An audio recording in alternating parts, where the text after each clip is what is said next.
今回はまだあったはぎれ活用アイデア15選をお届けします。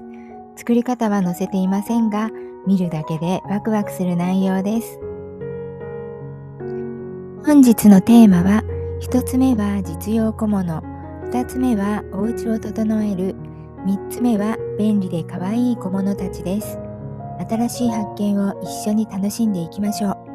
どれから作ろうか楽しみですよね。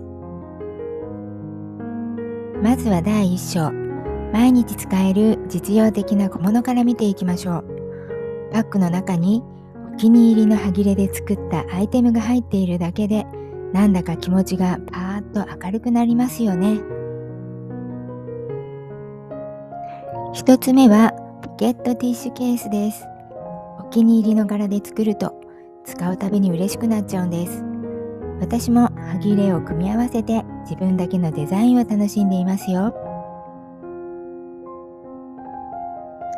二つ目はファスナーポーチです。小さなはぎれでもマチをつけたり工夫したりするのが本当に楽しいんです。大切な小物の収納にぴったりで、いくつあっても助かっちゃいますよね。3つ目はバネ口ポーチです。片手で開けられるのが便利で、私もお菓子やイヤホン入れに重宝しています。パクパク動く口金をつける瞬間はいつもワクワクしちゃいます。4つ目はペンケースです。バッグの隙間に入るスマートなサイズなら、余った細長い布で簡単に作れるんです。お気に入りの布だとちょっとしたメモを取るのも楽しくなりますよね。5つ目はマスクケースです。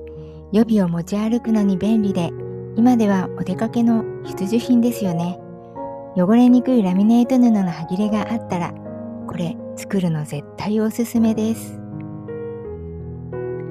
第1章の実用小物、いかがでしたか？身の回りのものを手作りすると愛着が湧いて大切に使いたくなりますよね。毎日を彩る小物をぜひはぎれで可愛く仕立ててみてくださいね。続いて第2章はお家を整えるアイテムたちです。インテリアに馴染むお気に入りの布を使ってお部屋の中をさらに居心地の良い空間にしていきましょう。考えるだけでワクワクしますね。6つ目はランチョンマットです。少し大きめのはぎれをパッチワークのようにつなぐと食卓が華やかに変身します。私も季節に合わせて色を変えて食事の時間を楽しんでいるんですよ。7つ目はブックカバーです。手触りの良いはぎれで包むと読書がもっと楽しくなっちゃいます。お気に入りの一冊を特別な布で守ってあげるのはとても豊かな優しい気持ちになります。8つ目は布トレイです。4隅を留めるだけで平らな布が立体的なトレイになるのは魔法みたいで楽しいですよね。私も鍵やアクセサリーを置くのに色違いでいくつか活用しています。9つ目はコップ袋です。お子様にはもちろん、旅行の時の仕分け袋にも便利で、何枚あっても嬉しいアイテムです。はぎれの組み合わせ次第で表情がガラッと変わるのが面白いですよね。10個目は小さく畳めるエコバッグです。薄手のはぎれを活用すればかさばらずに持ち運べますよね。お買い物のたびにこれ私が作ったのって心の中で誇らしくなっちゃうんです。第2章のおうちアイテム、どれも素敵でしたよね。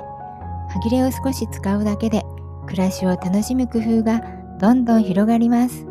お気に入りの空間がもっと好きになること間違いなしですよ。最後は第3章、便利で可愛い小物たちのご紹介です。ほんの少しのはぎれさえあればあっという間に仕上がるものばかりです。最後まで一緒にワクワクを形にしていきましょう。11個目はパッチン止めです。くるみボタンのように布を貼るだけで最高のアクセントになります。お子様へのプレゼントにもぴったりで、私もついついたくさん作りたくなります。12個目はスマホクリーナーです。裏側にメガネ拭き用の布を合わせるのが新しい発見。スマホの画面も心もすっきり綺麗になると、なんだか一日がいい日になりそうな気がします。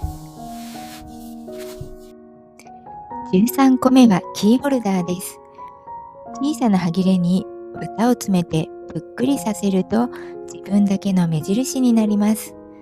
バッグにつけると可愛くて、お出かけの準備がもっと楽しくなっちゃいますよね。14個目はリップケースです。バッグの中で迷子にならなくて安心ですし、歯切れで作った小さなケースからリップを出す姿って、なんだか丁寧な暮らしをしてる感じがして素敵ですよね。15個目はブックバンドです。ゴムと歯切れを組み合わせるだけで、読書のお供に最適なアイテムが出来上がります。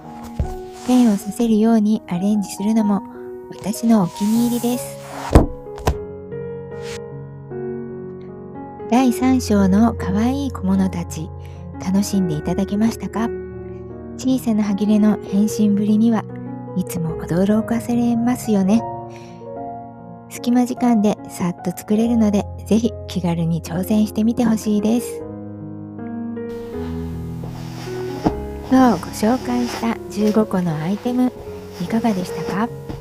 小さな歯切れたちがこんなに素敵な小物に生まれ変わるなんて、本当に楽しい工夫の連続ですよね。私ももっと作りたくなりました。歯切れを活用することは、物を大切にする心と新しい自分に出会える素敵な準備です。皆さんの手元にある布がどんな風に生まれ変わるのか想像するだけで、私も幸せな気分になります。今日も最後まで見てくださりありがとうございました。皆さんのハンドメイドがもっと楽しくなりますように、よろしければチャンネル登録をお願いします。